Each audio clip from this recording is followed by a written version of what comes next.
জেতার আসল মজা তো তখনই যখন সবাই তোমার হারের অপেক্ষায় থাকে। মাঠে পরাজিত ব্যক্তি জিততে পারে, কিন্তু মনের দিক থেকে পরাজিত ব্যক্তি কখনো জিততে পারে না। সেরার সেরা খোঁজ করো, নদী পেলে সাগরে খোঁজো, পাথরে আঘাত করলে কাজ ভেঙে যায়, এমন কাজ খুঁজে বার করো যার আঘাতে পাথর ভেঙে যায়। সর্বদা একটি ইতিবাচক চিন্তা দিয়ে নতুন দিন শুরু করো, দেখবে কোনো নতুন দিশা খুঁজে পাবে। জীবনের প্রতিকূলতা থেকে পালানো সহজ, জীবনের প্রতিটি ক্ষেত্রেই পরীক্ষা আছে। যারা ভয় পায় তারা জীবনে কিছুই পায় না, যারা লড়াই করে তাদের পায়ের পাতায় সারা জগৎ থাকে। তুমি যদি এমন একজনকে খুঁজছো যে তোমার জীবন পরিবর্তন করবে, তবে আয়নার দিকে তাকাও, কারণ তুমি ছাড়া এই পৃথিবীতে কেউ নেই যে তোমার জীবন পরিবর্তন করতে পারে। এই পৃথিবীতে কোনো কিছুই অসম্ভব নয়। হয় তোমার সঙ্গ খারাপ, অথবা তোমার চিন্তাভাবনা ছোট। ভাগ্য সম্পর্কে জানি না, তবে যারা কঠোর পরিশ্রম করে তারা অবশ্যই সুযোগ পায়। এটা ভেবো না কে কখন কোথায় কেন বদলে গেল, শুধু ভেবো ও কি দিয়ে গেল আর কি শিখিয়ে গেল। তুমি যদি নিজের উপর বিশ্বাস না করো, তাহলে অন্য কেউ বিশ্বাস করবে কেন? কাউকে হারানো খুব সহজ, কিন্তু কাউকে জয় করা খুব কঠিন। উড়তে দোষ নেই, তুমিও উড়ো, কিন্তু ততটুকুই উড়ো যেখান থেকে মাটি পরিষ্কার দেখা যায়। যদি জীবনে কিছু হতে চাও, তাহলে প্রদীপের মতো হও, যাতে নিজেকে পুড়িয়ে অন্যের ঘর আলো করতে পারো।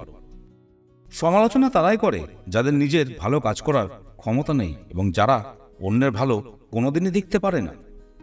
পিঠ সবসময় শক্ত রাখতে হবে, কারণ প্রশংসা এবং প্রতারণা দুটোই আসে পিছন থেকে। জয় ও পরাজয় নির্ভর করে তোমার চিন্তার উপর। মেনে নিলে পরাজয়, আর দৃঢ় সংকল্প থাকলে জয়। ভাগ্যবান তারা নয় যারা তাদের জীবনে সবকিছু ভালো পায়, ভাগ্যবান তারা যারা যা পায় তা ভালো করে নেয়। সাহস কখনোই হারাবে না, কারণ এখনো অনেক পথ বাকি। যারা তোমায় বলেছে এটা তোমার দ্বারা হবে না, তাদেরও কিছু করে দেখাতে হবে। জীবন পাওয়া ভাগ্যের ব্যাপার, মৃত্যু সময়ের ব্যাপার, কিন্তু মৃত্যুর পরেও মানুষের হৃদয়ে বেঁচে থাকাটা কর্মের ব্যাপার।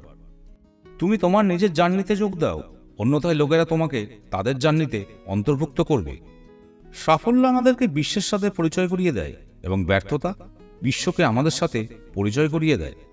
তোমার যন্ত্রণাকে তোমার মোটিভেশন করো, তারপর দেখো কে তোমাকে সাকসেসফুল হতে বাধা দেয়।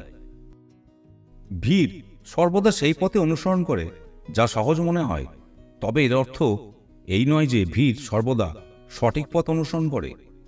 তোমার নিজের পথ নিজেই বেছে নিতে হবে, কারণ তোমার চেয়ে ভালো কেউ তোমাকে চেনে না। যখন দেখবে মানুষ তোমার উপর রাগ করতে শুরু করেছে, তখন বুঝবে তুমি সঠিক পথে চলেছ। আশা এমন হওয়া উচিত যা তোমাকে গন্তব্যে নিয়ে যায়। গন্তব্য এমন হওয়া উচিত যা তোমাকে জীবনযাপন করতে শেখায়। জীবন এমন হওয়া উচিত যা তোমাকে সম্পর্কের মূল্য বুঝতে শেখায়, এবং সম্পর্ক এমন হওয়া উচিত যা এটা মনে রাখতে বাধ্য করে। জীবনে সফল হতে চাইলে কথা বলার চেয়ে শোনার অভ্যাস গড়ে তোলো। জীবনে সবচেয়ে বড় আনন্দ পাওয়া যায় সেই কাজ করে যখন মানুষ বলে তুমি এটা পারবে না। মানুষ চায় তুমি ভালো করো, কিন্তু তারা কখনোই চায় না তুমি তাদের থেকে ভালো করো। প্রতিটি যুদ্ধে জয়ী হওয়া জরুরি নয়, তবে পরাজয় থেকে কিছু শিক্ষা নেওয়া আবশ্যক। সেই জায়গায় সর্বদা নীরব থাকো যেখানে 2 পয়সার মানুষ নিজের গুণগান গায়। রাগ হলে একটু থেমে যাও, ভুল হলে মাথা নত করো, দেখবে পৃথিবীর সব সমস্যার সমাধান হয়ে যাবে।